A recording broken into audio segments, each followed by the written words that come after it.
Bueno, muy buenos días a todos quienes se conectaron. Mi nombre es Juan Pablo Ramírez, soy asesor en turismo del Centro de Negocios Cercotec de Santa Cruz y Pichilemu.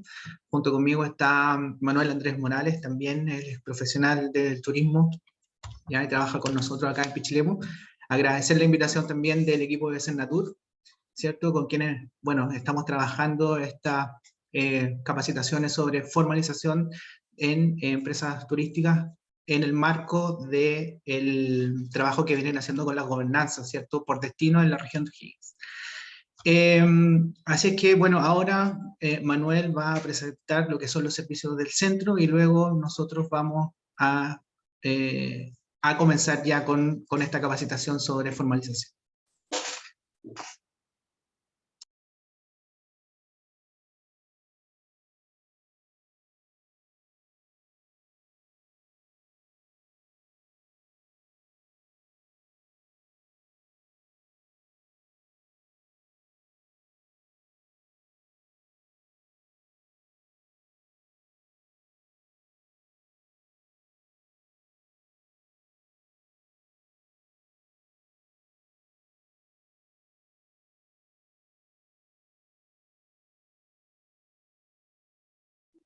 Hola, buen día, bienvenidos. En primera instancia, agradecer la convocatoria y asistencia a esta capacitación. Primero quiero comentarles un poco acerca de quiénes somos nosotros, qué son los centros de negocio y qué es lo que hacemos para que así poder resolver estas dudas. Bueno, los centros de negocio son un espacio abierto a la comunidad que busca potenciar y promover el desarrollo del emprendimiento en los territorios. Ese es nuestro objetivo como centro de negocios que estamos a lo largo de todo el país. Específicamente acá nosotros como Centro de Negocios Cercotec Santa Cruz y Pichilemu estamos trabajando abordando lo que es la provincia de Cabral Caro y Colchagua. Así que estamos dirigidos específicamente a esa zona. ¿Cuáles son los servicios de los centros de negocios? Uno de los más importantes, yo creo que el principal, es la asesoría técnica individual, confidencial y de alto valor, que es aquí donde nosotros podemos ayudar a los empresarios y a los distintos emprendedores a desarrollar un plan de trabajo en conjunto, en el cual intentamos establecer objetivos y distintas estrategias para así hacer que sus negocios puedan crecer a lo largo del tiempo. Ese es nuestro principal objetivo como centro de negocios, ayudarlos a ustedes a que puedan crecer y tener un negocio que sea sostenible a lo largo del tiempo. Además de la asesoría técnica, también tenemos otros servicios como las capacitaciones, en la cual estamos hoy día hablando acerca de formalización en la oferta turística, y así tenemos un calendario de capacitaciones mensual con distintas temáticas de interés empresarial, desde contabilidad, finanzas, costos, entre otras muy importantes para el desarrollo de una gestión empresarial adecuada. Además, quienes son clientes del centro, quienes pertenecen a nuestra base de datos, pueden acceder a productos y servicios financieros, por ejemplo, la apertura de una cuenta empresa, ya que contamos con convenios con entidades bancarias.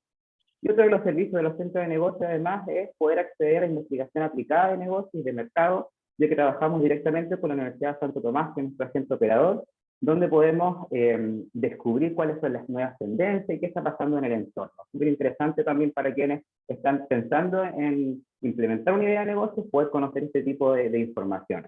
Y no menos importante, pero que está al final, la vinculación y articulación con el sistema productivo. Es súper importante que todos los emprendedores puedan acceder a una red de contactos y comprender que no deben estar solos, que necesitan del apoyo de otras entidades, de otros actores del ecosistema productivo para así poder crecer y sostenerse a lo largo del tiempo. Estos son los principales servicios de nosotros como centro de negocio y esperamos que ustedes puedan acceder a ellos.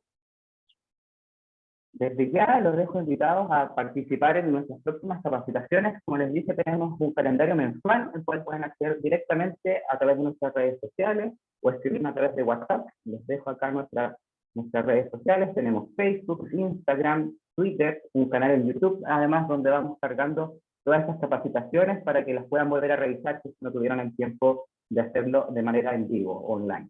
Y también tenemos una cuenta en TikTok donde también nos pueden seguir y ahí ir compartiendo información. Así que desde ya los dejo invitados a que puedan conocernos, seguirnos y así también ir viendo toda la información respecto a Cercotec y lo que estamos haciendo como centro de negocio. Bueno, ahora yendo de lleno al tema que nos convoca, el objetivo de esta capacitación tiene como principal foco poder dar las directrices y guías básicas para que ustedes puedan formalizar sus negocios o ideas de negocios en la industria del turismo. Lo que vamos a intentar hacer acá es dar un paso a paso de cómo ustedes deben enfrentar este proceso desde una etapa inicial hasta ya tener todos sus permisos y poder trabajar de manera legal y de manera oficial dentro de la industria del turismo.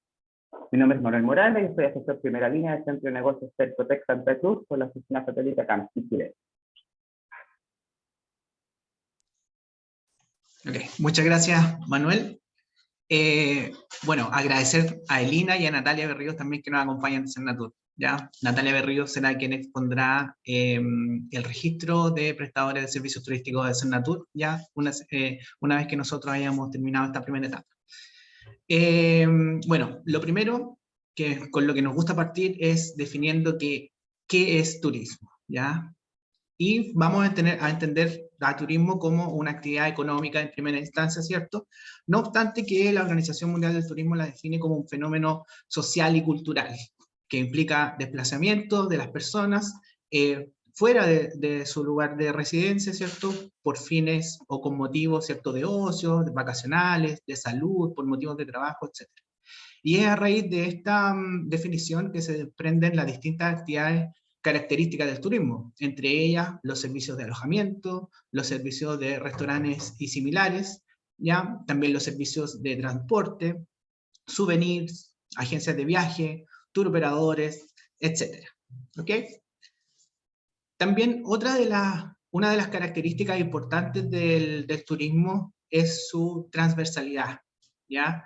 Nosotros acá partimos diciendo que era una actividad económica y ya empezamos a visibilizar que dependemos del Ministerio de Economía, hay actividades turísticas que se desarrollan en territorios rurales, por lo tanto también depende en cierta medida del Ministerio de Agricultura, también del Ministerio de Bienes Nacionales, del Ministerio de Salud, ¿cierto? En el caso de los servicios de restaurante y también otros que vamos a ver acá, como los servicios de alojamiento y otros.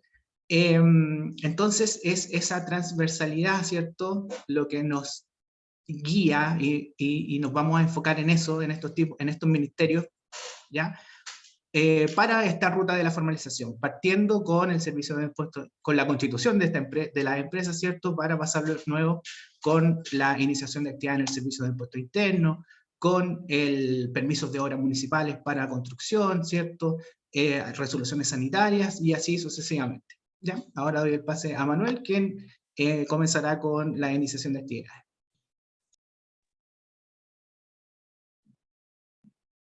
Claro, bueno, muchas gracias Juan Pablo ahí por el pase. Comentarles primero que tenemos que partir y definir este proceso desde una etapa cero, que es la etapa inicial, que sabemos que la mayoría de los emprendedores nacen de acá, donde cuando existe una idea de negocios, donde yo veo una oportunidad en el mercado y digo, esto es lo que yo me quiero dedicar, a esto es lo que yo quiero potenciar y trabajar. Para nosotros, esa parte, esa instancia, es la etapa cero, donde se define la viabilidad del negocio y también el atractivo. Aquí es súper importante, si quienes estén en esta etapa de sus negocios, viendo qué es lo que van a hacer y cómo lo van a hacer, que puedan acercarse a los centros de negocios y solicitar el servicio de la asesoría, ya que nosotros nos podemos ayudar en esta etapa de formular el proyecto, ver la viabilidad, ver qué tan factible es y así comenzar a tirar las primeras líneas de lo que va a ser este negocio a futuro, de manera formal. Entonces hoy día nosotros vamos a partir no desde esta etapa cero, sino desde una etapa 1, que es cuando ya existe una idea de negocio, entendiendo que esto ya está listo, ya partimos desde esta base, que ustedes ya tienen una idea y ya evaluaron el atractivo y el potencial de esta idea de negocio. Entonces, una vez que ya tenemos una idea, lo primero que tenemos que hacer, como en una etapa inicial o primera etapa, es definir el tipo de empresa. Ver cuál va a ser la figura legal que vamos a utilizar, ahí ver también cuál es la más adecuada, sus características, y poder elegir entre ellas. Vamos a ver cuáles son los tipos de empresas, pero esa es la primera etapa, una etapa número 1. Luego que definimos ya cuál es el tipo de empresa que vamos a utilizar, la figura legal, es necesario entrar a la constitución de la empresa. Constituir una empresa no es más que crearla, que exista un nombre, que tenga un root, para que así luego a través de esa existencia de esa empresa, nosotros podamos dar el alta a través del servicio de impuesto interno y realizar el inicio de actividades como en una tercera etapa. Entonces, primero definimos el tipo de empresa, constituimos, creamos una empresa, le otorgamos un nombre, un RUT, y luego vamos al inicio de actividades, que es como la tercera etapa. Una vez que hacemos el inicio de actividades, es necesario también contar con la obtención de la patente comercial y los permisos que tengan que ver en relación al rubro al cual ustedes van a estar dedicándose. Entonces ahí tenemos que también estudiar qué permisos específicos necesitan según la actividad económica que se va a desarrollar. Eso sería en una etapa número 4. Y ya finalmente, en una etapa número 5, contar con la inscripción en el Registro Nacional de Prestadores de Servicios Turísticos, porque estamos hablando de empresas que están dentro de la industria del turismo. Así que queremos hacer este recorrido desde la etapa número 1 hasta la etapa número 5 para que ustedes nos puedan acompañar y seguir también desde ya de comentarles que todas las dudas que tengan, los comentarios los pueden ir dejando en el chat. Hacia el final de la capacitación podemos resolver las dudas y vamos comentando acerca de eso. Entonces vamos con la primera etapa, definir el tipo de empresa. Eso es lo primero. ¿Qué tenemos que entender antes de elegir una figura legal? Tenemos que entender cómo funcionan dos conceptos tributarios que son súper importantes. Primera categoría y segunda categoría. Nosotros hoy día vamos a hablar específicamente de empresas que se enmarquen dentro de primera categoría. ¿Qué quiere decir primera categoría? Como dice acá, que graban los ingresos provenientes de una actividad empresarial. Esto quiere decir que son empresas que utilizan bienes o que explotan bienes para producir otro bien o otro servicio. Entonces, todas las actividades que estén dentro de este tipo de desarrollo se enmarcan en actividades de primera categoría. Por otro lado, tenemos segunda categoría, que quizás muchos de ustedes las conocen, porque es acá cuando nosotros tenemos que hacer inicio para poder dar boleto de honorario. En segunda categoría lo que hacemos es más que nada una prestación de un servicio, donde no necesariamente existe la explotación de un bien. Entonces, esas son las dos principales diferencias de estos conceptos tributarios que tenemos que entender antes de comenzar con una actividad económica. Hoy día nosotros vamos a hablar solamente de empresas que estén relacionadas a primera categoría. Entonces, hablé que lo primero es definir la figura legal. ¿Qué tipo de empresa vamos a hacer? Existen dos formas, persona natural o persona jurídica. Acá lo que manda es el RUT. Entonces es importante que conozcamos las características. ¿Qué podemos decir de una empresa como persona natural? Está formada por un solo dueño. Como yo dije, acá lo que manda es el RUT. Entonces claramente no puede haber dos personas con un mismo RUT. Soy yo como persona natural, como individuo, que informa al servicio de impuestos internos que voy a comenzar con una actividad. Entonces no puedo tener socios. Con una persona jurídica esto es distinto, ya que sí puedo tener socios según el tipo de empresa que yo elija. Y también vamos a ver que existe un abanico de posibilidades. La persona natural además funciona con el RUT personal. Esa es la característica principal.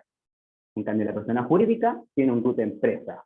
Por ejemplo, cuando vemos el RUT 77, 76, estamos hablando de persona jurídica, un RUT distinto al RUT de persona natural.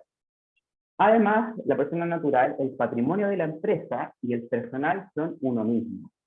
Esta es la característica más importante y yo creo que una de las cosas que hace elegir y definir cuál de las dos tipos de figura legal voy a elegir. ¿Por qué? Al ser persona natural, yo no separo mis bienes personales de los bienes de la empresa. Es todo lo mismo, ya que funciona bajo el mismo RUT. En cambio, como persona jurídica, yo voy a poder separar mis bienes propios de los bienes de la empresa. Y voy a responder solo en base a lo que yo aporté a la empresa. La persona natural, además, como otra característica, no requiere demostrar capital para emprender su actividad. En cambio, una persona jurídica sí tenemos que hacer una declaración de capital inicial con el cual nosotros comenzamos esa idea de negocio. Y la persona natural puede funcionar tanto como en primera categoría o segunda categoría, y la persona jurídica siempre a través de primera categoría, según el tipo de empresa que nosotros podamos elegir entre EIRL, Sociedad de Responsabilidad Limitada, SPA, Sociedad Anónima, entre otras. Entonces, esas son las dos principales características que tenemos que comprender acerca de la diferencia entre persona natural y persona jurídica. Nosotros como centro siempre vamos a recomendar el inicio de actividades como personas jurídicas, que se formalicen como personas jurídicas, porque así pueden separar los bienes propios y además, como nosotros decimos, separar aguas, tener muy definido qué son las cosas de la empresa, qué son las cosas personales. Entonces, una vez que nosotros vamos por una de esas dos opciones, en este caso, persona jurídica, tenemos un abanico de opciones que se abren para poder elegir un tipo de empresa. Vamos a comenzar con la EIRL, que es la Empresa Individual de Responsabilidad Limitada, y la idea es que podamos ver sus características. Este tipo de empresa funciona con un solo dueño, es muy similar a la persona natural, con la diferencia que acá sí tiene un RUT distinto, un RUT 77, y sí también tiene un nombre distinto. El nombre de este tipo de empresa, de todas formas, lleva el nombre de la persona que la crea, pero aún así es una persona jurídica distinta. No se pueden incorporar socios, ya que esta empresa es de individual, como dice su nombre, el RUT es distinto, por lo tanto el patrimonio sí se separa del personal con el de la empresa y se responsabiliza en base al aporte que hizo el socio al inicio de constituir este tipo de empresa. La IRL es una de las empresas que se utiliza hoy día principalmente para la obtención de resoluciones sanitarias. Lo vamos a ver luego cuando hablemos de patentes. Ahí Juan Pablo nos va a explicar un poco más acerca de cómo obtener las patentes, pero quienes estén trabajando o estén insertos en el rubro de la gastronomía, elaboración de alimentos, principalmente eligen este tipo de empresas, ya que la microempresa familiar es un tipo de patente, no así un tipo de empresa. Entonces, para acogerse a ese tipo de patente se puede hacer a través de dos mecanismos, como persona natural o EIRL. Esas son las dos formas de poder acogerse a este tipo de patente. Entonces, cuando son empresas que están relacionadas con elaboración de alimentos, requieren obtener una resolución sanitaria, nos encontramos con otros requisitos aparte que vienen desde el Ministerio de Salud. Tenemos requisitos tanto de infraestructura como de procedimientos que hay que llevar a cabo, y específicamente con los requisitos de infraestructura, al elegir la microempresa familiar a través de una IRL, estos requisitos se flexibilizan un poco. Principalmente el tema del baño. Quienes estén trabajando en el rubro saben que uno de los principales requisitos de acción sanitaria es contar con un baño separado del baño del domicilio, cuando nosotros elaboramos alimentos dentro de una vivienda. Al acogerse a la microempresa familiar, es posible utilizar el baño de la casa y se flexibilizan otro tipo de requisitos. Entonces, por eso, la IRL es una de las empresas que puede ser más atractiva cuando yo estoy trabajando en este rubro. Luego vamos a despejar más dudas acerca de los tipos de patentes, pero para que tengan nociones de que solamente se puede acoger a la microempresa familiar como persona natural o como EIRL. El otro tipo de empresa que tenemos hoy día para presentarles es la sociedad de responsabilidad limitada.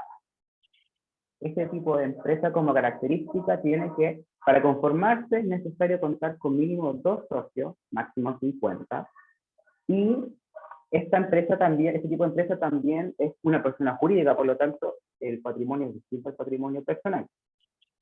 ¿Cuál es la principal característica de este tipo de empresa? La administración, ya que las decisiones se deben tomar por unanimidad. Eso quiere decir, todos de acuerdo o todos de acuerdo. Este tipo de empresas se utiliza mucho cuando existe un vínculo familiar muy cercano, ya que es más fácil poder llevar esto, porque si no, se vuelve mucho más complejo tomar las decisiones cuando somos 40 socios y no tenemos un vínculo, no existe una cercanía o algo que nos pueda unir, es súper difícil de llevar. Entonces, generalmente este tipo de empresas se utiliza cuando existe un vínculo familiar, papá e hijos, hermanos, este tipo de situaciones.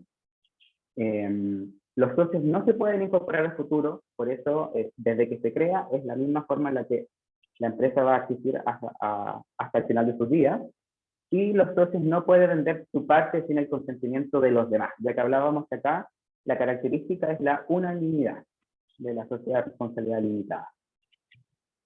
También tenemos la sociedad por acciones, la SPA. No es PAC, sino que SPA, Sociedad por Acciones, es una de las empresas que yo creo que hoy día está más de moda, quizás es la empresa que más van a escuchar o que más se constituye también. Nosotros es la empresa que más trabajamos acá en el sector de negocios, y principalmente es porque tiene ciertas características que la hacen atractiva, como por ejemplo que puede ser más de un socio, O sea, podemos ser hoy día un socio, luego ir agregando socios hasta 50 a medida que lo requiera. Se pueden incorporar entonces las sociedades futuro. La característica principal de este tipo de empresas es que el capital que nosotros declaramos al inicio se divide en acciones. Entonces, esto quiere decir que lo que nosotros tenemos como capital inicial, tenemos que darle un valor en cuanto a cuántas acciones nos vamos a dividir ese capital. Por eso se llama sociedad por acciones. La administración también es flexible, basta con elegir un administrador, un gerente general o un directorio, cualquiera de las tres. ¿Y por qué se ocupa esta empresa principalmente? Por la proyección que pueden tener los negocios, ya que permite tener hasta 7 giros. Entonces, eso da mucha más proyección. Con la IRL vimos que solo un giro. O sea, si yo elaboro alimentos, solo elaboración. No podría quizás tener venta de productos. Y en cambio con la SPA esto cambia, ya que sí puedo tener distintas actividades económicas dentro de la misma empresa o bajo el mismo rol. Entonces, esa es otra de las características de la sociedad por acciones y por eso es una de las empresas más utilizadas hoy día en la actualidad. Finalmente, queremos hablar también acerca de la sociedad anónima, solamente para tener información que nos pueda ayudar a ver de qué se trata. La sociedad anónima funciona muy similar a la sociedad por acciones. La diferencia es que es una persona jurídica formada con el objetivo de un fondo común, de administrar un fondo común. Ese es el objetivo de este tipo de empresa. Y otra de las características que tiene que hacer esta empresa distinta es la administración, ya que aquí sí necesitamos un directorio y un gerente general. Por lo tanto, se complejiza un poco más la forma de administrar ese tipo de empresas. Pero también es una de las empresas que existe hoy día como opción disponible para que ustedes puedan formalizar. Entonces, hagamos un breve resumen. Elegimos el tipo de empresa, o la figura legal, persona natural o persona jurídica. Una vez que tomamos esa decisión, vamos por persona jurídica, tenemos que ver cuál de todas las opciones que tenemos de empresa es la más conveniente según lo que queremos realizar, ¿cierto? Una vez que tomamos esa decisión, recién ahí viene la constitución legal de la empresa. ¿Y qué es la constitución legal? ¿O qué es la formalización? Porque muchas veces la formalización se entiende como un proceso que involucra desde la constitución y la formalización, pero son etapas muy distintas. Primero tenemos que definir la persona jurídica y luego constituir la empresa. Hoy día se hace a través del portal Registro de Empresas y Sociedades, o anteriormente llamado Empresa en un Día, donde todo este proceso se simplifica mucho más, ya que vamos desde la constitución legal de la empresa hasta la obtención del RUT. Todo este proceso se hace de manera automática al hacerlo a través del portal.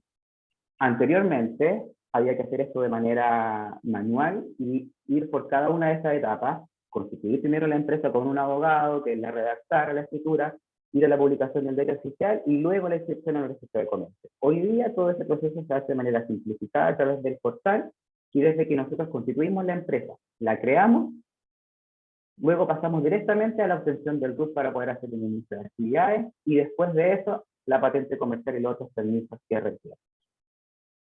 Entonces, para constituir lo que tenemos que hacer es entrar a la empresa en un día. Tenemos que acá elegir dentro de las opciones que tiene al inicio, por ejemplo, constituir una empresa, también se puede modificar, disolver, migrar, cambiar de tipo de empresa. En el caso de constituir, tenemos que seguir los siguientes pasos. Primero, obviamente ingresar al portal, crear una cuenta, también se puede ingresar con clave única, luego seleccionar la actuación que queremos realizar, en este caso constituir una empresa, iniciar con el RUT, seleccionar el tipo de empresa, completar todo el formulario de formalización de constitución, que es como nosotros vamos a ir creando esa escritura. Vamos a ir seleccionando distintos párrafos, distintas opciones, que al final de este proceso va a terminar en la elaboración de la escritura de la empresa. Y luego suscribir el formulario que nosotros creamos a través de la firma electrónica o ante notario, pero hoy día se puede hacer todo el proceso de manera online, comprando la firma electrónica que tiene un valor de 1.000 pesos. Entonces, todo este proceso hoy día, si lo hacemos a través del centro de negocio, es de manera gratuita, y solo deben pagar 1.000 pesos para comprar la firma electrónica y así dejar la actuación de manera formal. Entonces, una vez que nosotros elegimos el tipo de empresa, constituimos, Recién ahí pasamos a la tercera etapa. Y yo les decía que formalizar uno entiende como constituir y tener inicio de actividades al mismo tiempo, pero son etapas distintas. ¿Qué es inicio de actividades o qué significa iniciar actividades? No es más que dar una notificación al Servicio de Impuestos Internos de que nosotros vamos a comenzar con una actividad económica. Es avisarles, decirles, hola, nosotros vamos a comenzar aquí a generar ingresos, por lo tanto, queremos entrar al sistema. Para hacer inicio de actividades, nosotros lo primero que necesitamos es tener un RUT. Si hacemos la constitución a través de empresa en un día, con una persona jurídica, vamos a tener un RUT al final del proceso. Si lo hacemos como persona natural, es con ese mismo RUT. Hay que ingresar al sistema de Servicio de Impuestos Internos, a la página oficial de la plataforma, ir a servicio online, donde dice RUT de inicio de actividades, y luego dar a donde dice acá inicio de actividades. Ahí se va a abrir otra pestaña con otro menú donde tenemos que iniciar actividades, y es ahí donde recién tenemos que agregar el RUT de la empresa que nosotros queremos dar inicio a actividades. En este caso, el RUT que obtuvimos a través de la constitución en la página de empresa en un día.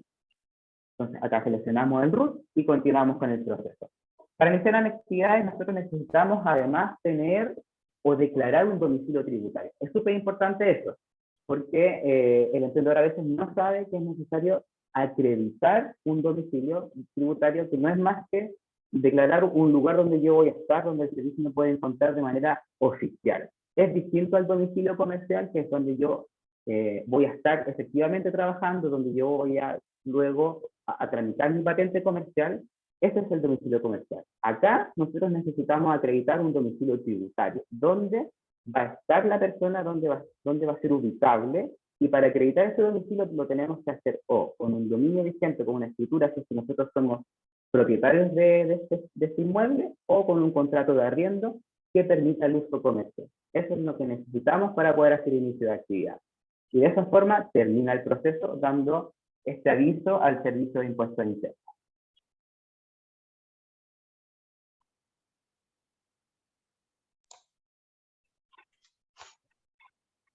Ok, muchas gracias, Andrés. Bueno, la siguiente etapa es la obtención de la patente comercial por parte de la municipalidad. Pero antes de eso hay algunos otros trámites previos que hay que realizar, ¿cierto? O revisar también algunos ministerios, como partimos diciendo, ¿cierto? Que el turismo es una actividad multisectorial y esta característica es la que nos lleva a trabajar con otros servicios del Estado también, ¿ya? Si nosotros estamos partiendo desde cero, ¿cierto? Con iniciación de actividades, recordar que ya en esta etapa ya tenemos la iniciación de actividades. ¿Y por qué es importante? Porque las compras que nosotros vamos a hacer para construir, ¿cierto? Pueden ser facturadas, y eso nos entrega un IVA crédito, el cual después nosotros podemos disminuir cuando comencemos ya a dar boleta y a facturar. Entonces, para construir, debemos tener en consideración algunas leyes o normas, ¿cierto? La primera es las orientaciones generales de urbanismo y construcción, sobre todo para las empresas de alojamiento, el decreto número 50, que obliga a edificios de uso público a que cuenten con implementación para personas con movilidad reducida, ya tanto en infraestructura como en servicios, ¿cierto? También debemos tener en consideración el plano regulador comunal, ¿ya? Recordar que, bueno, en Colchagua, ¿cierto? Hay algunos lugares, algunos polígonos en los cuales se debe cumplir con ciertos requisitos. Por ejemplo, si nosotros nos paramos en la Plaza de Armas de Santa Cruz y miramos alrededor, vamos a ver que todas las fachadas son estilo colonial. Y eso es porque hay una normativa que así lo indica, ¿ya? Además, también estas edificaciones no pueden superar la cruz de la iglesia, que se encuentra justamente ahí mismo en la Plaza de Armas, y otros requisitos también. En el caso del Olol, que también es declarado zona típica, ¿cierto?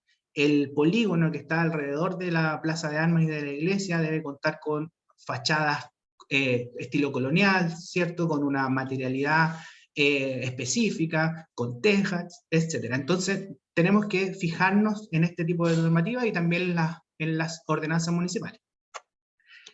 Y lo primero que debemos hacer es ir a la Dirección de Obras Municipales y solicitar el certificado de informaciones previas, ¿ya? Y este certificado nos permitirá conocer, ¿cierto? Si nos encontramos en una zona rural o urbana, y de acuerdo a ello también cuáles son las especificaciones técnicas de construcción.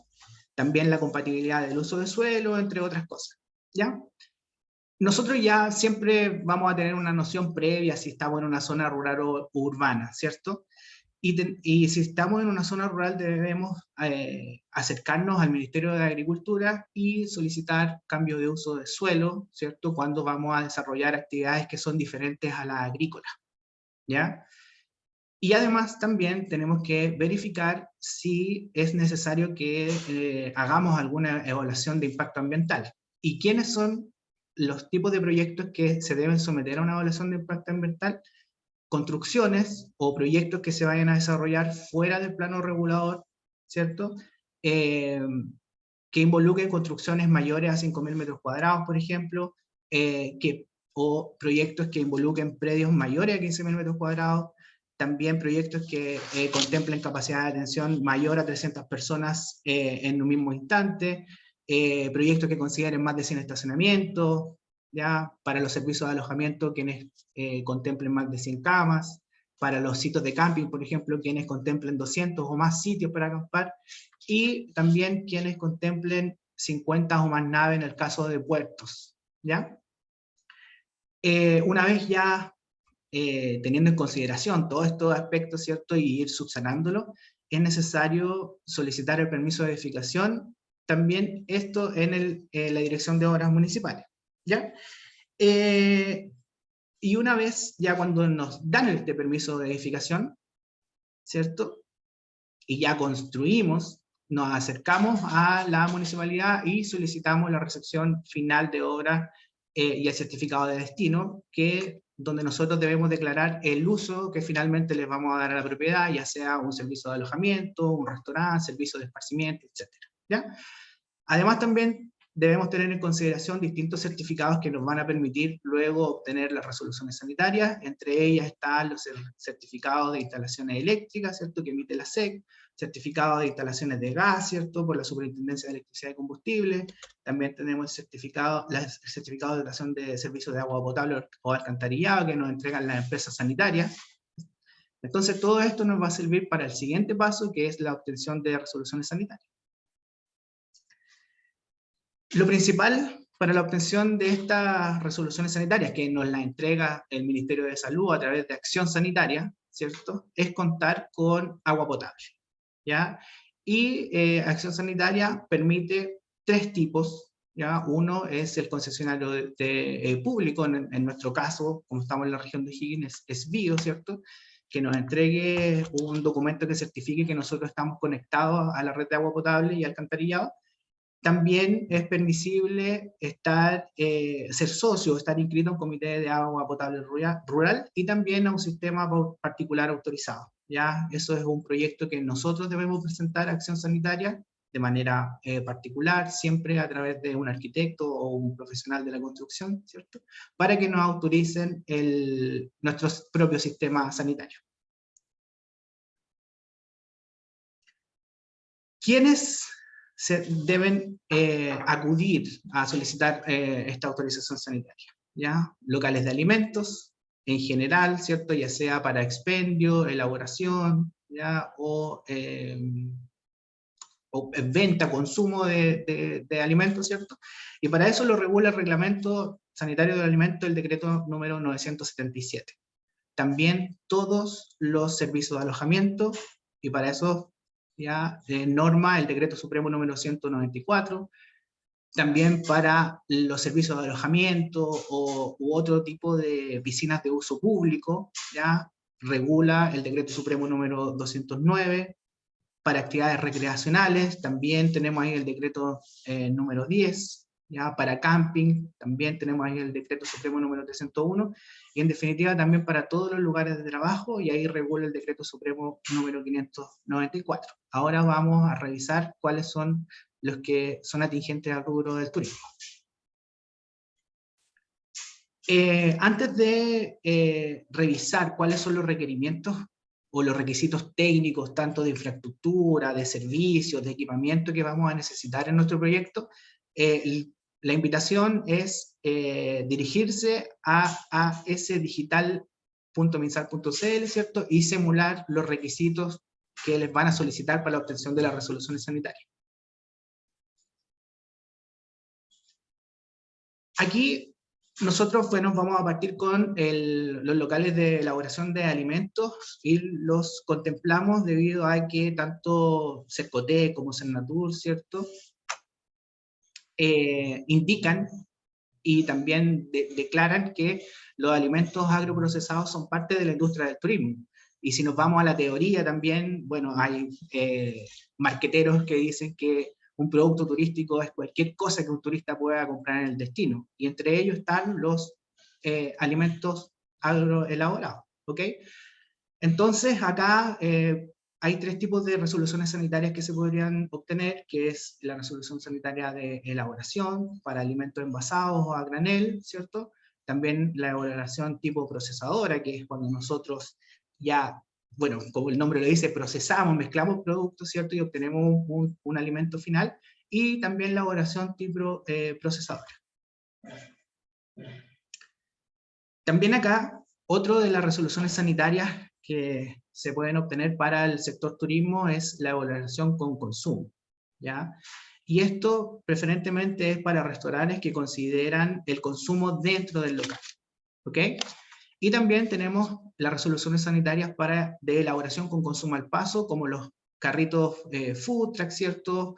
La Casa de la Empanada, por ejemplo, acá en Pichilemu o en Santa Cruz también está, ¿ok? Y estas resoluciones sanitarias, como les decía al principio, norman aspectos tanto técnicos, de infraestructura, de procesos también, que se deben declarar a la hora de ir a solicitar esta resolución sanitaria.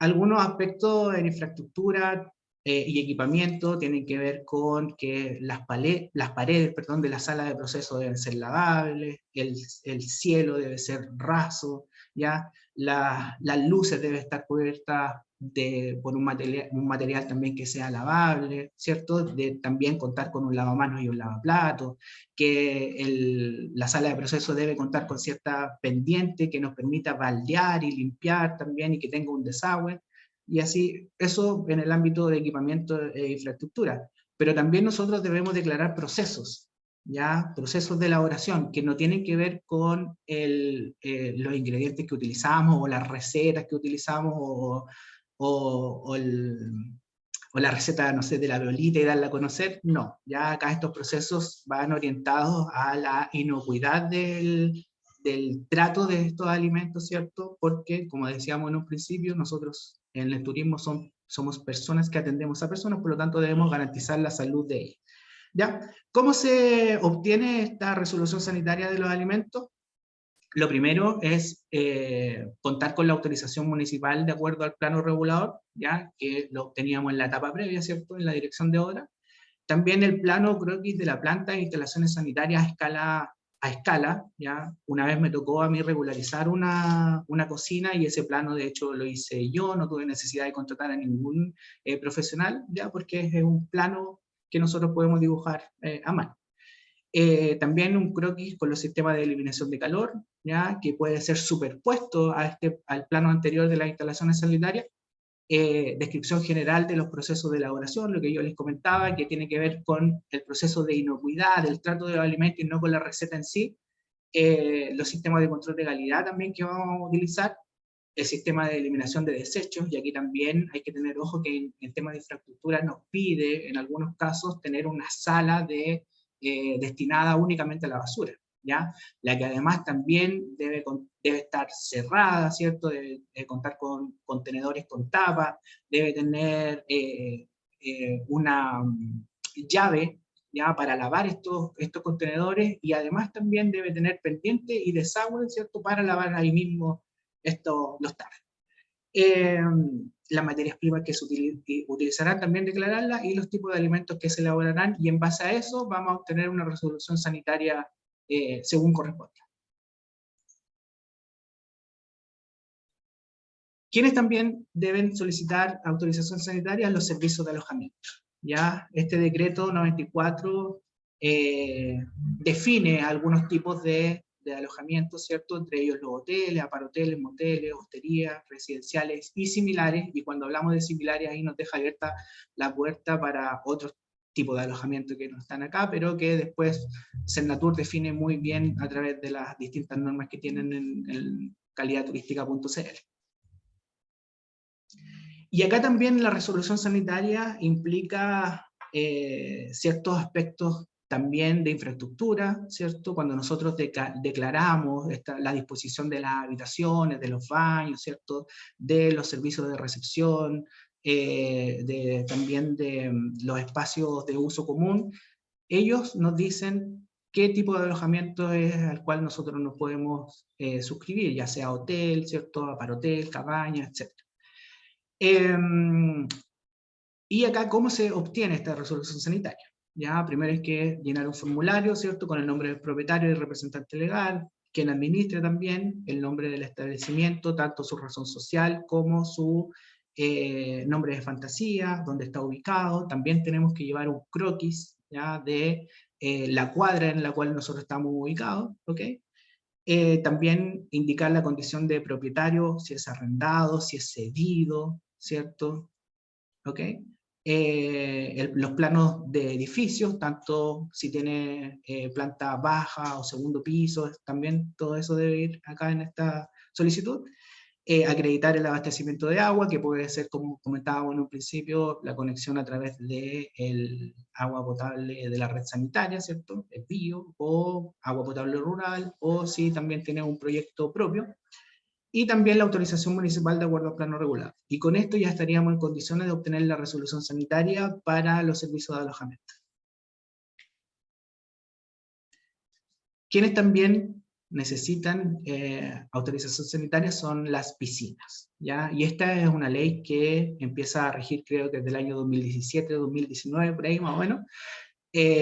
Por lo tanto, hay varias piscinas que no están formalizadas de acuerdo a este decreto, ya no cuentan con resolución sanitaria. ¿Y quiénes son las que necesitan? Son las piscinas de uso público, como por ejemplo las piscinas municipales, ¿cierto?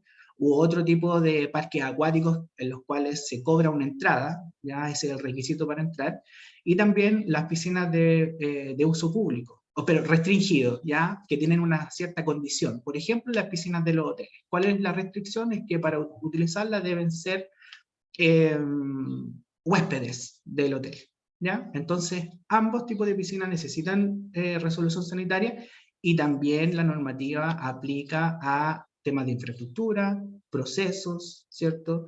Equipamiento, ¿ya?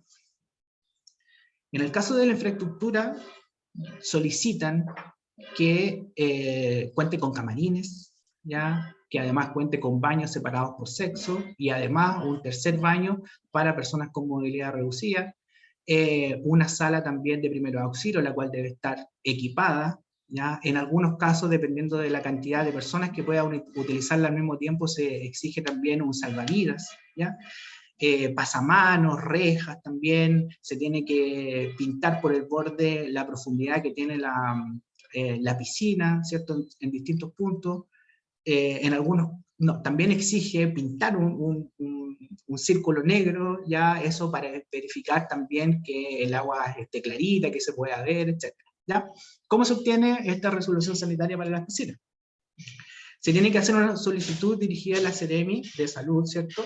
Y esta solicitud, este proyecto, sí debe ser presentado por un arquitecto, ya sea para el proyecto que parta desde cero o también para regularizarla. Ya, como en los casos anteriores donde yo les contaba que yo había hecho el dibujito, acá no se puede, acá tiene que ser sí o sí un profesional.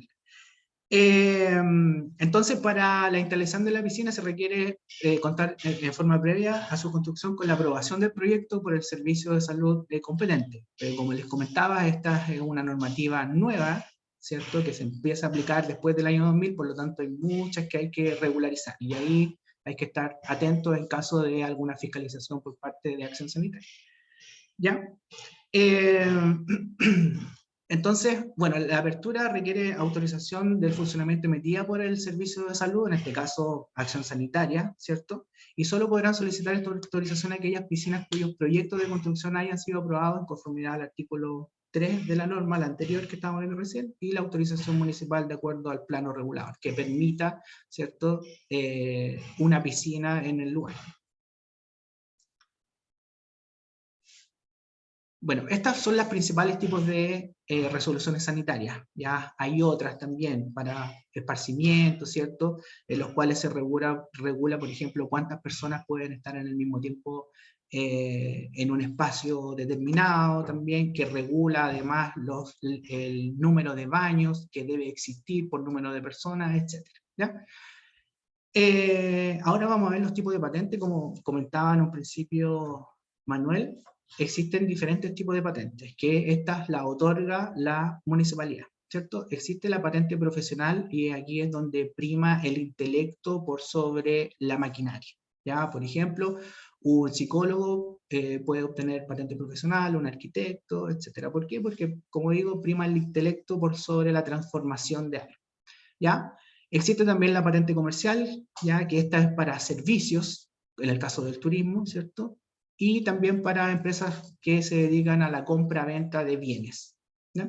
Existe también la patente industrial, y es aquí cuando existe un proceso de transformación de una materia prima a un bien final, y en este caso incluye también, por ejemplo, la almacenería, porque hay un proceso de transformación, ¿cierto?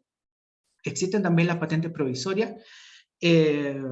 Acá en el borde costero es muy recurrente ya ver a empresas que tienen este tipo de patente porque no cumplen con algunos de los requisitos previos que hemos visto durante esta charla.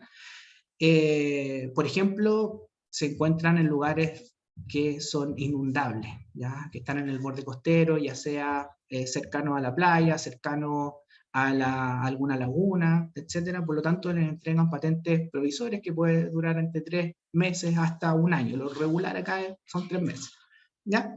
Y también existen las patentes de microempresa familiar, que son patentes,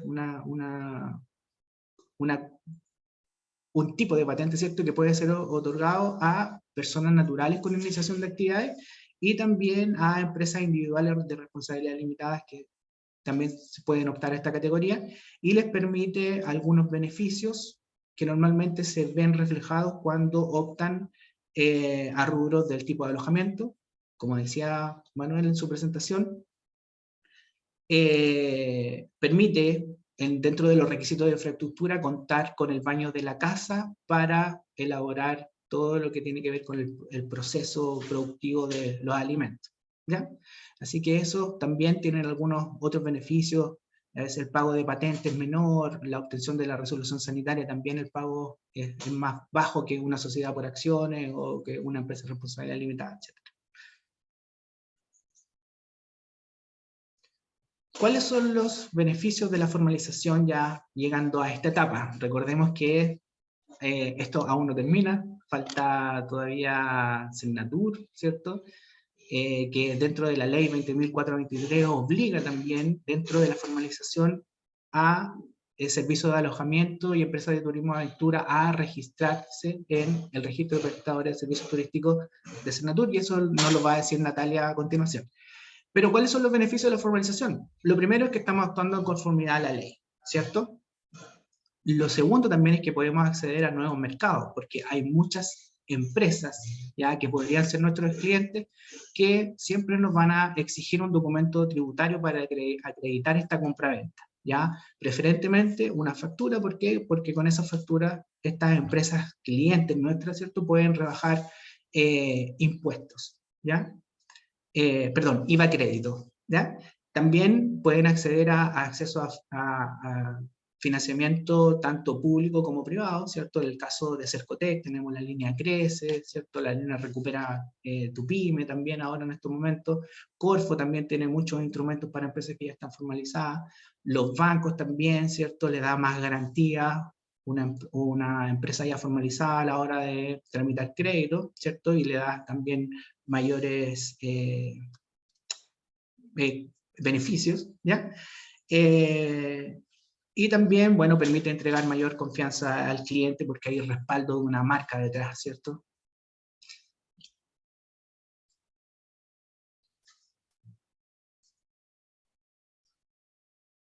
Ya, entonces a continuación vamos a dejar con ustedes a Natalia Berrío. Ella es profesional del Servicio Nacional de Turismo de acá de la región de O'Higgins y nos va a explicar los pasos y los beneficios que tiene registrarse acá en el registro. Muchas gracias, Juan Pablo. Voy a compartir la pantalla. ¿Me pueden dar el acceso, por favor?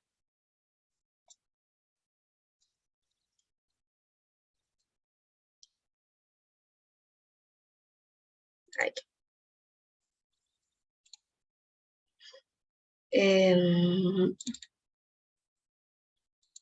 ¿Me cuentan si se ve? ¿Se ve? Sí, sí se ve. ¿Sí? ¿Se ve? Ahí sí, ahí sí. Ya, súper. Bueno, continuando con lo que hablaba Juan Pablo, en la primera parte, cuando están iniciando su emprendimiento, su negocio y ya están formalizados, como ustedes están insertos en el sector turismo, existe el Registro Nacional de Prestadores de Servicios Turísticos. Esto lo que busca es ordenar la oferta formalizada para ponerla a disposición también de los turistas y tener una oferta ordenada, una oferta segura. Les voy a ir contando de qué trata esto. Si hay preguntas las pueden dejar en el chat o las vemos al final. Esto está normado por la Ley de Turismo 20.423, que crea el Sistema Nacional de Clasificación, Calidad y Seguridad de los Prestadores de Servicios Turísticos. Anteriormente a esto había un listado digamos, de empresas, pero era difícil hacer el seguimiento porque era un listado que se identificaba, pero ahora con la ley y con este orden, se puede identificar claramente cuáles son los servicios que están funcionando, que están registrados, que ofrecen servicios a los turistas. Y esto está compuesto por registro, por inspección y por calidad. Este registro es gratuito para ustedes porque ustedes ya pasaron por un proceso de formalización y esto es lo que viene a cerrar en la parte de turismo su formalización. Esto es gratis, está en línea en registro.cernatur.cl y los requisitos se establecen en el reglamento número 19, que es lo que vamos a ir viendo. Acá lo que se hace es reconocer al turismo como una actividad estratégica para el desarrollo del país, por lo tanto no puede ser una actividad desordenada o una actividad que está en el aire, sino que tiene un orden y se formaliza a través de esto. Hay un sistema institucional para el desarrollo del turismo y esto es obligatorio para los servicios de alojamiento y turismo aventura. Sí o sí tienen que estar registrados en Cernatur. Para el resto de los servicios es voluntario, pero al estar en el listado oficial les ofrece una mayor visibilidad, otros beneficios que vamos a ir viendo también más adelante, pero para los servicios de alojamiento y de turismo aventura, como les decía, es obligatorio, y si no lo hacen, se arriesgan a multas por no registro, que van de 5 a 10 UTM en el caso de alojamiento, y de 5 a 20 UTM en caso de turismo aventura. Estas denuncias se cursan por el juzgado de policía local, así que para no exponerse a esto, hacer su registro correspondiente o acercarse a nosotros si es que hay alguna duda, alguna consulta sobre esto, para poder regularizar su proceso. El registro de prestadores de servicios, entonces, lo que nos permite, bueno, esta es una herramienta que nos permite identificar oficialmente los servicios turísticos formales que se comercializan en nuestro país. Con esto tenemos una oferta turística ordenada, diferenciada, según tipo de servicio, según la clase que corresponda, de acuerdo a nuestra ley de turismo y al decreto 19. Entonces, ¿cómo se hace esto? Ustedes ingresan, como les decía, a registro.cernatur.cl y van al botón rojo que está en la parte superior derecha que dice Regístrate. Ustedes ingresan y lo que les va a pedir es ingresar su root, crear una cuenta. Ustedes crean esta cuenta, ya tienen que validar. Esto es súper importante porque generalmente este correo llega al spam, al correo no deseado, como es un correo automático de validación de existencia de un correo, tienen que validarla. Una vez que la validan, vuelven a ingresar acá, pero ingresan con su mail y con su contraseña. Si es una persona natural, incluso pueden ingresar con su clave única. Si es una persona jurídica, tienen que ingresar con la clave que crearon. Acá les va a empezar a pedir los datos, sus datos digamos, del negocio, y después nosotros lo revisamos y si está todo bien quedan registrados. Y ahora, ¿qué les va a pedir? Hay distintos tipos de servicios, para cada servicio hay requisitos específicos. En el caso del alojamiento turístico, de los restaurantes, de las agencias de viaje o los tour operadores, los arriendos de vehículos, los servicios culturales, turismo aventura, servicios deportivos y servicios de esparcimiento. Acá también están las viñas, por ejemplo, si es que hay presentes, o otros servicios relacionados con la cultura, con la entretención, con el esparcimiento. ¿Cuáles son los requisitos? El RUT del prestador, si es persona natural, su cédula por ambos lados, la carpeta tributaria, la patente comercial o el permiso provisorio, y si es una persona jurídica, se agrega la personería legal. ¿Qué significa esto? La sociedad, el extracto de la sociedad donde aparece, digamos, la empresa con el representante legal, y se adjunta la cédula del representante legal. Solo en el caso de Turismo Aventura, si es que existiera un permiso de alguna autoridad competente, se tiene que adjuntar. Por ejemplo, acá está el caso de surf o algunas otras actividades náuticas, la Armada hace revistas, les da una resolución que los autoriza a hacer sus actividades, entonces solo en esos casos particulares, donde la autoridad tiene injerencia, ahí sí se pide. Si no, no es necesario. Entonces, con estos documentos, ustedes se registran en Cernatur. En el caso de los servicios de transporte, ya sea por vía terrestre, marítima, aérea, ferrocarril, teleféricos y funiculares, se pide la cédula del prestador, la carpeta tributaria, y si es persona jurídica, se agrega la personería legal. Siempre cuando hablamos de esto es el extracto de la sociedad, donde aparece el nombre de la empresa con el representante legal y la cédula del representante legal. Acá además hay que adjuntar el permiso, cuando les habla de patente, acá no va la patente, sino que va el permiso que les otorga el Ministerio de Transporte y Telecomunicaciones para circular. Y con eso también están registrados. Ahora hay nuevos registros de guías de turismo, de servicios de artesanía y de turismo aventura, que se modificaron con este decreto 19, y es mucho más fácil registrarse. Si son artesanos, hacen artesanías o souvenirs, solo se pide el RUT del prestador y la carpeta tributaria. Acá, para registrarse, no es necesaria una patente, nosotros como Cernatur, no así la normativa que tenga la municipalidad, pero con Cernatur, con el RUT y su carpeta tributaria, está registrado. Si su empresa tiene una personería legal, se agrega, digamos, es persona jurídica, se agrega el extracto de la sociedad y la cédula del representante legal. Los guías de turismo, es muy importante. Los guías de turismo también cambiaron su forma de registrarse, y ahora estos son los requisitos. Tenemos que diferenciar un guía de turismo general de un guía de turismo especializado en turismo aventura, hacia otros tipos de actividades de más riesgo. Entonces, los guías de turismo siempre tienen que ser mayores de 18 años. ¿Cómo se registran? Con su RUT, su carnet por ambos lados, su carpeta tributaria, y aquí diferenciamos para un guía general, un curso de primeros auxilios de mínimo 22 horas, y para un guía especializado en turismo aventura, un curso de primeros auxilios de mínimo 40 horas.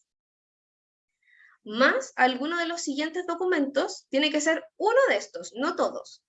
El certificado de estudios, por ejemplo, si estudió alguna carrera de turismo, que está validada por nosotros, que tiene contenidos de guía, se acepta obviamente, un profesional del área de turismo, o una certificación de competencias laborales por Chile Valora, que esto sirve para los guías de turismo general, o el sello Q, si es que tiene o tuvo no vemos la vigencia, sino que si es que alguna vez obtuvo el sello de calidad turística como guía de turismo, también. Y si no tiene ninguno de estos documentos que acrediten sus conocimientos en turismo, nosotros hacemos una prueba online para guías generales o guías especializados. Ahora, en un par de meses más, tenemos la última del año, por si están interesados en inscribirse, donde también se pueden validar sus conocimientos. Aquí la idea es que ustedes tengan todo lo anterior, que les esté faltando solo este documento para poder acceder a esta prueba. Entonces, en resumen, un guía de turismo tiene que ser mayor de 18 años, contar con su cédula de identidad vigente, su carpeta tributaria, su curso de primeros auxilios y su documento que acredite sus conocimientos en turismo. Vamos a ver un video que el otro día por Zoom no se escuchaba muy bien, pero tiene los subtítulos ahí para que lo puedan ir leyendo.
Ahí. Bueno, entonces, una vez que ustedes se registran, obtienen su certificado de registro y su sello R, que es este que está acá. El certificado de registro se ve algo así, este es uno ficticio, pero ahí le indica claramente si es que ustedes están registrados y si están vigentes o no. Recuerden que cada vez que ustedes renuevan su patente en la municipalidad, tienen que ingresar a su sesión, ingresar su patente para que vuelva a estar vigente su servicio. Entonces, ¿cómo se obtiene esto? lo que estábamos hablando anteriormente, crean su usuario en registro.cernatur.cl, validan el correo, ingresan sus datos, completan la información, suben lo que es requerido, ahí les va diciendo, sube acá tal y tal documento, y se envía a nosotros. Nosotros tenemos un máximo de 5 días para revisarlo, generalmente lo hacemos antes, pero si es que coincide con fines de semana o estamos en terreno, máximo 5 días los revisamos. Si es aprobado, quedan automáticamente registrados. Si hay alguna observación, nosotros les dejamos un mensaje en el sistema. Ustedes lo revisan y a lo mejor a veces, no sé, pusieron la cédula solo por un lado y es por ambos lados, o otro tipo de observación que hay que subsanar, lo corrigen y queda automáticamente registrado. Lo interesante es que en su sesión ustedes pueden descargar su sello R asociado a su número de registro, que es único, su código QR también único, pueden adherirse al certificado de confianza turística, que es un sello rojo, donde está asociado a buenas prácticas y protocolos en turismo para minimizar el riesgo de contagio por COVID, que lo importante es que ustedes lo lean y si lo aplican, se puedan certificar, se puedan adherir. Y también el certificado de buenas prácticas sustentables, donde previamente para obtenerlo tenemos cursos disponibles para poder aplicar buenas prácticas en sus negocios de sustentabilidad. También se pueden adherir sin costo a esos dos sellos. Como mencionaba el video, hay nuevos registros provisorios, que esto es en el caso de que alguno de estos servicios, alojamientos, restaurantes, agencias de viajes, turoperadores o turismo aventura, todavía no se puedan registrar porque está pendiente la patente comercial. Estos servicios, mientras estén en registro provisorio, no son promocionables, pero en el caso de alojamiento de turismo aventura no están expuestos a las multas que les mencionaba al principio porque están en proceso. Acá, ¿cuáles son los requisitos para obtenerlo? Lo mismo que para el registro, su RUT, carpeta tributaria, personería legal, pero en la parte que dice subir acá la patente, se sube un documento que está firmado por el municipio, que es un formato que nosotros tenemos, donde van los datos de la empresa, va la causal por quien todavía no obtiene su patente, está firmado por rentas de la municipalidad, y eso nosotros lo revisamos, si está correcto, queda en el registro provisorio por máximo 1 año. Si todavía persiste el problema, se renueva otro año, pero generalmente en 1 año se resuelven esos problemas. Y esto se encuentra en el mismo sitio web, registro.cernatur.cl, en la sección documentos, y aquí también hay varios documentos descargables, interesantes también que los pueden revisar, y ahí está la ficha tipo para registro provisorio. Esa es la que se llena, se descarga. Entonces, el prestador de servicio inicia esta gestión, lo lleva al municipio, quien lo valida, lo firma, el prestador de servicio sube este documento en el sitio de Cernatur, y nosotros lo revisamos, validándolo o rechazándolo si es que hay algún problema, pero en general los documentos sí se validan si están correctamente emitidos. Ahora, ¿cuáles son los beneficios del turismo? Perdón, los beneficios del registro, me salió un mensaje ahí en la pantalla. ¿Cuáles son los beneficios del registro? Ya hablamos de que alojamiento y turismo aventura son obligatorios, y para el resto es voluntario, pero para todos hay beneficios. Primero, la promoción gratuita en nuestro buscador de servicios, donde ahí se puede filtrar por clase, por región, por comuna, etc. Es un requisito obligatorio para participar en ferias, eventos u otros que organicemos nosotros, acciones de promoción que también estemos realizando nosotros, promoción a través del Turismo Atiende, que son nuestros canales presenciales, las oficinas de información turística a nivel nacional y también online, con nuestro WhatsApp, nuestro call center, correo electrónico y otros canales que tenemos también de forma online. Nosotros siempre damos la batería cuando nos preguntan qué hacer o dónde ir, solo los servicios registrados. Entonces por eso también es importante, porque es nuestra base de datos, donde podemos acceder a la información. Pueden acceder a distintas herramientas de fomento, de capacitaciones, de ferias o talleres con nosotros y también con otros servicios que les van a pedir que estén registrados cuando ya son empresas. Cuando están en etapa de emprendimiento, probablemente no, pero cuando ya son empresas, sí. Posibilidad de distribuir folletería en nuestra OIT, si es que ustedes tienen y quieren dejarnos folletería, nosotros las recibimos y las exhibimos. y descargar el logo de registro y QR promocional, como les comentaba, que es único de ustedes para publicidad en su establecimiento. Generalmente nosotros los vemos en las puertas, en las entradas, que están ahí los códigos y sus sellos. Este es nuestro buscador que les mencionaba. Y acá están nuestros contactos. Soledad no se encuentra durante las próximas 2 semanas, así que les pido que cualquier duda de registro me las puedan dejar a mí. Ahí está mi correo, el teléfono, o a Nicole, que es la inspectora, y ella tiene WhatsApp, así que ahí están disponibles.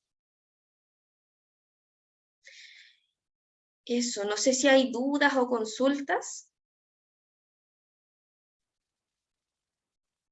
No, voy a dejar de compartir para ver el chat.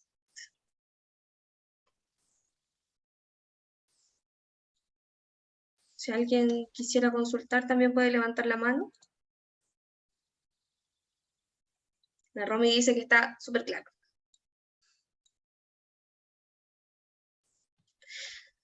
Sí, bueno, cualquier cosa, si ahora en este momento no hay dudas o consultas, de todas maneras ahí dejamos nuestros correos y pueden posteriormente escribirnos o llamarnos y ahí los podemos asesorar.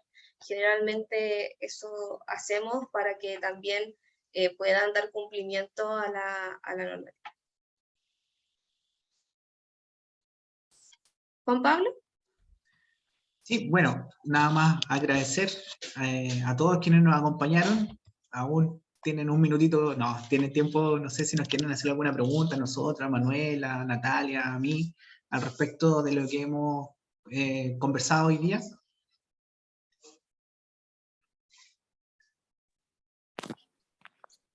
Sí, Hola. Juan pregunta, Ahí hay nos una dice si ya, pregunta. Sí. claro, Juan nos dice si tiene persona natural, ¿puede cambiar a jurídico? Manuel, si nos ayuda.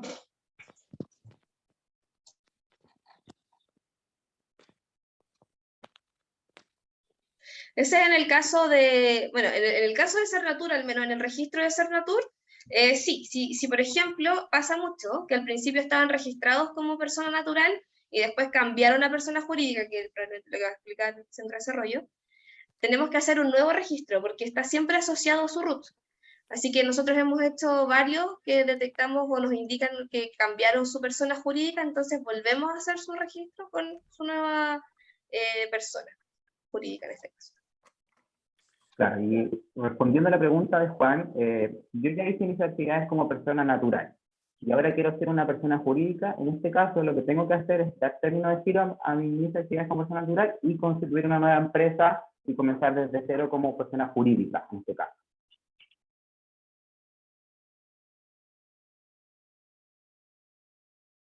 No sé si hay más dudas, preguntas, consultas en relación a los temas que vimos hoy día.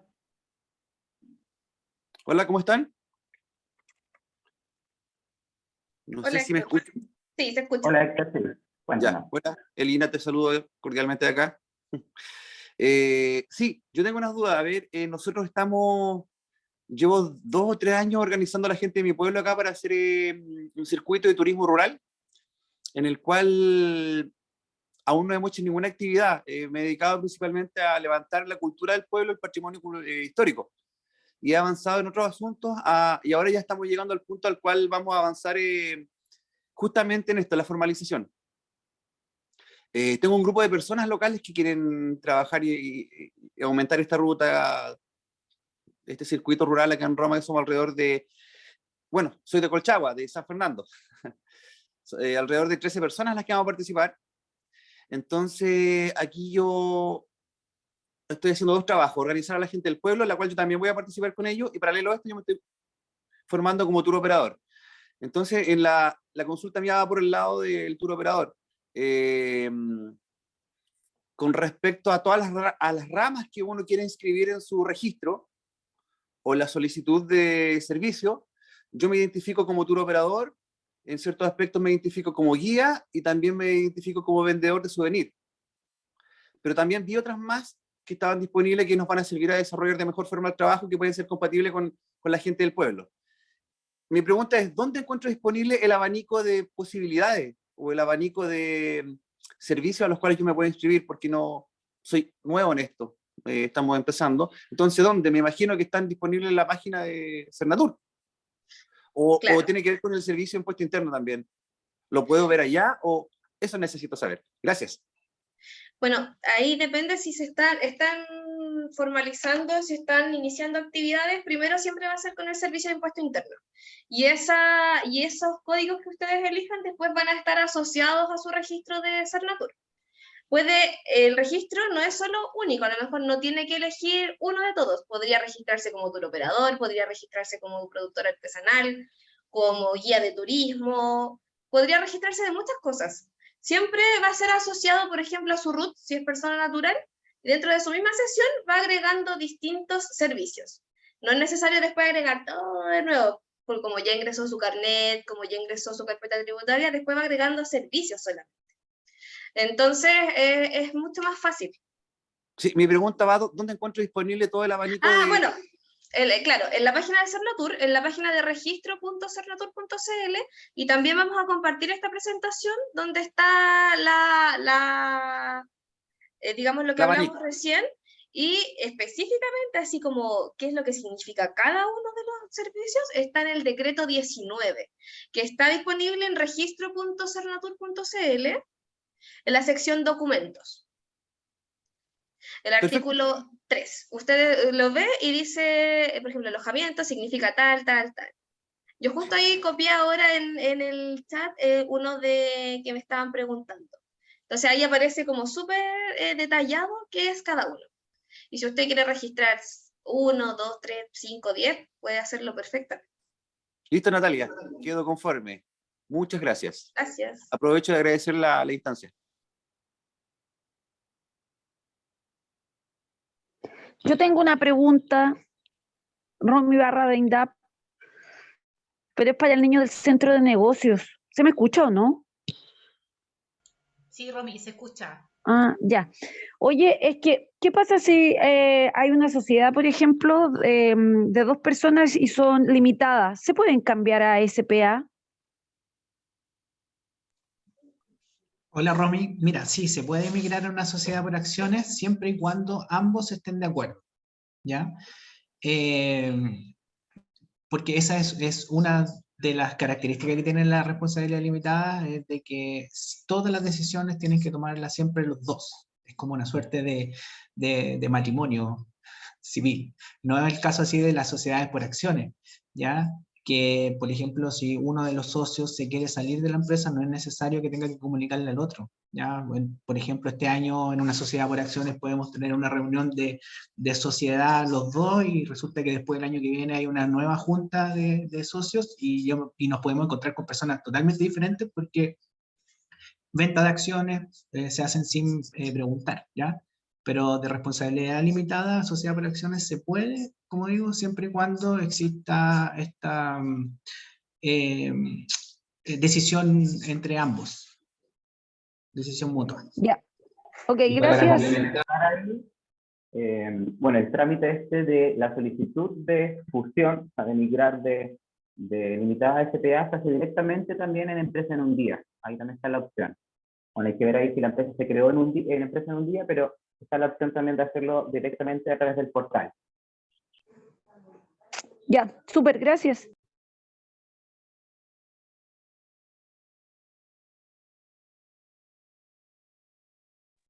No sé si hay más dudas, consultas que podamos resolver.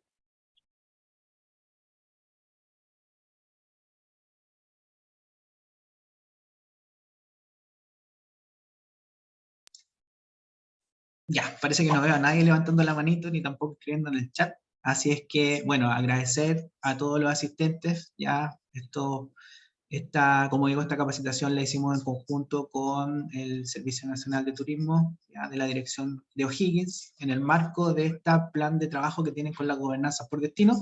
Ahora nos tocó el Valle de Colchagua, la semana pasada nos tocó con el Borde Costero, Pichilemu, Navidad, también los chicos del Centro de Negocios de Rancagua y de San Fernando también hicieron lo suyo en Cachapoal y también en Alto Colchagua y también en San Vicente, de Tahuatahua y en el Lago Rapel.